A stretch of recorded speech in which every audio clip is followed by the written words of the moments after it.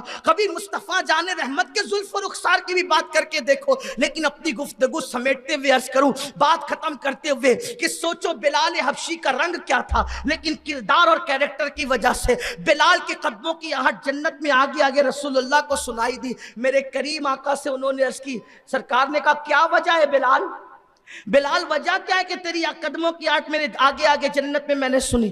عرض کی آقا آپ جانتے ہیں اور آپ کا رب جانتا ہے حقیقت کیا ہے، لیکن مجھے اتنا سمجھتا ہے کہ جس دن سے میں نے اسلام قبول کیا ہے اس دن سے لے کے آج تک کبھی میں بے وضو نہیں رہتا ہوں۔ جب بھی میرا وضو ٹوٹتا ہے میں فوراً وضو کر لیتا ہوں، اور جب وضو کر لیتا ہوں تو میں اس کے بعد فوراً 2 رکعت نماز پڑھ لیتا ہوں۔ شاید اسی کی برکت ہے کہ جنت میں آپ کے آگے آگے قدموں کی آہٹ سنائی دی۔ بات میں ختم کرنے لگا ہوں، 2 بات کر کے ختم کر دوں گا، لیکن ایک بات سننا۔ آج کل لوگ کہتے ہیں نا کہ جادو ہو گیا، اس پر سحر ہو گیا، اس کو جنات لگ گیا، اس کو چڑیل لگی، یہ ہو گیا وہ ہو گیا۔ آسان نسخہ ہر مصیبت سے بچنے کا، ہمیشہ باوضو رہو، کیونکہ اللہ کے رسول صلی اللہ علیہ وآلہ وسلم فرماتے ہیں جو باوضو رہتا ہے وہ اللہ کے قلعے میں محفوظ ہو جاتا ہے۔ باوضو رہنے والا کس کے قلعے میں ہے؟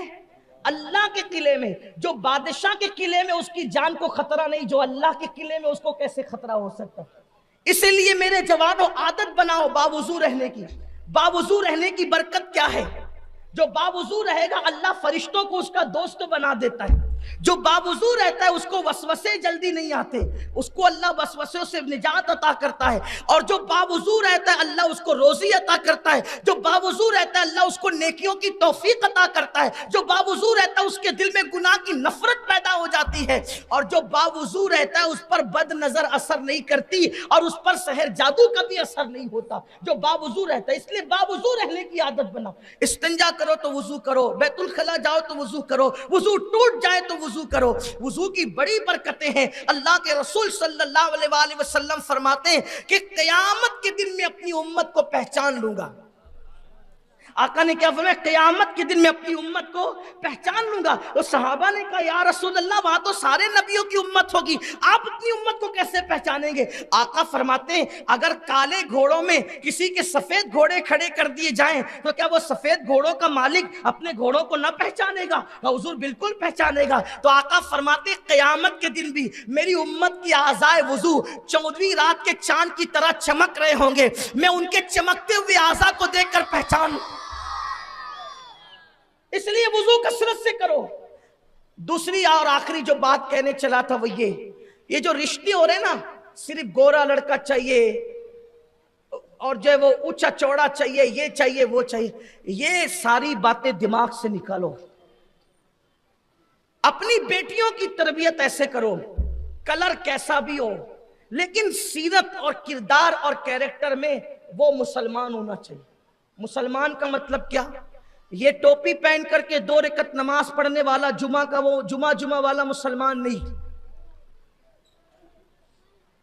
اور صرف گوشت کھا کر مسلمان بننے والا مسلمان نہیں۔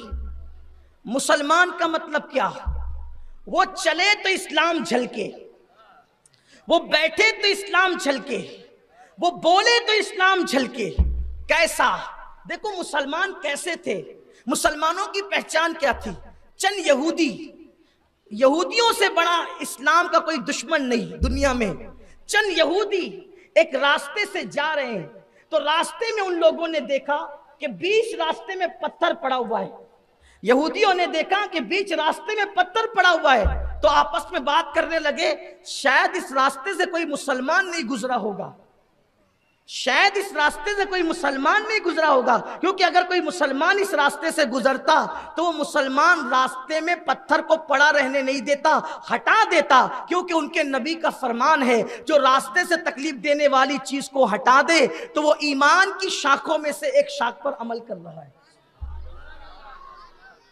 یہ پہلے مسلمانوں کی پہچان تھی. اور آج سب سے زیادہ گندگی جن کے محلے میں ہو, ایک دم کچروں کا ڈھیر پڑا ہو, بدبو آ رہی ہو, ننگے بچے گھوم رہے ہو, عورتیں کمر میں دوپٹے باندھ کر کے ہنڈے سے ایک دوسرے سے مارا پیٹی کر رہی ہو, سمجھ جاؤ یہ مسلمانوں کا محلہ ہے. یہ مسلمانوں کے محلوں کی پہچان بن گئی. اور اتنا عتی کرمن ہو کہ اگر ٹرک گزرنے کی جگہ ہو تو رکشہ بھی گزر نہ سکے, ایسی جگہ ہو, سمجھ جاؤ مسلمانوں کا محلہ ہے. کیا تماشا بنا رکھا ہے. لوگ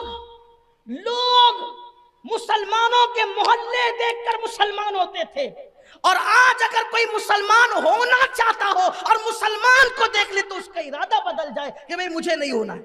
یہ صورتحال ہے. بدل گئے, دین سے دور ہو گئے. آؤ اپنے دین کی طرف, اپنے مذہب کی طرف. جو آخری بات عرض کرنے چلا تھا, ایک بات رشتوں کے حوالے سے, کہ اپنے رشتے جو طے کرو نا, رشتے بیٹیوں کے اور بیٹوں کے, صورت مت دیکھو, سیرت دیکھو. سیرت دیکھو, سیرت بڑھتی رہے گی, صورت گھٹتی رہے گی. میں نے اپنے بچپنے میں کئی خوبصورت لوگوں کو دیکھا تھا, آج ان کے چہرے دیکھنے کے قابل بھی نہیں, چہروں پہ جھریاں پڑ گئی ہے ایسا. اور کل ہم لوگوں کے چہروں پہ بھی جھریاں پڑ جائے گی, کیونکہ قرآن کہتا ہے لَقَدْ خَلَقْنَا الْإِنسَانَ فِي أَحْسَنِ تَقْوِيمٍ, ہم نے انسان کو خوبصورت بنایا. ثُمَّ رَدَدْنَاهُ أَسْفَلَ سَافِلِينَ, اور پھر اس کو بڑھاپے کے گڑھے میں ڈھکیل دیا. ان بوڑھوں سے جا کر کے پوچھو نا جن کو بڑھاپا آ گیا, ان بوڑھوں سے جا کر پوچھو جن کو بڑھاپا آ گیا, کسی کے گھٹنے میں درد, کسی کی کمر میں درد, کسی کے پیر میں درد, کھانستے کھانستے پوری رات گزر جاتی ہے. جو اپنی راتوں کو آوارگی اور عیاشیوں میں گزارتے تھے, آج وہ راتوں کو موت مانگ رہے, چادروں کے اندر چھپ چھپ کر رو رہے ہیں. پوتے کو آواز دیتے تو پوتا بولتا ہے دادا بعد میں آتا ہوں, بیٹے کو آواز لگاتے تو بیٹا بولتا ابا بس تم کو یہی پڑی رہتی ہے. بولو ایسے دردناک بڑھاپے سے لوگ گزر رہے کہ نہیں گزر رہے؟ میری قوم کے جوانوں, جاتے جاتے یہ میرے دل کا درد میں تمہارے دل پہ منتقل کر کے جانا چاہتا ہوں, سن لو. اگر جوانی میں آوارگی کرو گے, جوانی میں عیاشیاں کرو گے, جوانی میں اللہ کی نافرمانی کرو گے, جوانی میں خدا کی قدرت کو چیلنج کرو گے, جوانی میں نہ اللہ رب العزت کی نافرمانی کر کے اللہ کے عذاب کو چیلنج کرو گے, تو اللہ بڑھاپے کے اندر وہ دردناک عمر دے گا کہ موت مانگو گے تو موت بھی نہیں آئے گی, عزت جائے گی. بستروں میں چھپ چھپ کر کے رو گے, اس وقت عبادت کرنا چاہو گے تو عبادت کی توفیق بھی نصیب نہ ہوگی. لوگ سوچ رہے ہوں گے یہ بڈھا جلدی مرتا بھی نہیں. یہ صورتحال سب کے ساتھ پیدا ہوتی ہے. اس لیے جوانی میں آوارگی نہ کرو, جوانی میں عیاشی نہ کرو. جوانی چلے جانے کے لیے ہے اور بڑھاپا کبھی نہیں جانے کے لیے ہے. اس لیے اگر آج تم کتا گولی کھا کر نشہ کر رہے ہو تو ذرا اس کے انجام پر بھی نظر کرنا. آج جوانی کے اندر پانی میں آگ لگاؤ گے تو ایک دن یہ جوانی ضرور ڈھل جائے گی. اگر جوانی کے اندر تم زنا کے اڈوں کو آباد کر رہے ہو, مستی مذاق میں ڈوبے ہوئے ہو تو یہ جوانی چلی جائے گی. جوانی بہت مختصر وقت کے لیے آتی ہے, جوانی بہت شارٹ ٹائم کے لیے آتی ہے. یہ جوانی جائے گی. 16 سال سے جوانی شروع ہوتی ہے اور 40 سال پر یہ ختم ہونے لگتی ہے. اللہ اکبر, اتنے مختصر وقت کے لیے جوانی آتی ہے. اس میں آوارگی نہ کرو خدا کے لیے, مگر وہ جوان جو اپنی جوانی کو اللہ کی عبادت میں گزارے, وہ جوان جو اپنی جوانی کو پاک دامنی میں گزارے, وہ جوان جو اپنی جوانی کو نشے سے بچتے ہوئے گزارے, وہ جوان جو اپنی جوانی کو ظلم سے بچتے ہوئے گزارے. یعنی آج کل کے چھوکرے 16 17 سال کے کتا گولی, شراب, دادا گیری, گنڈا گردی, ایک دوسرے کو مار پیٹ,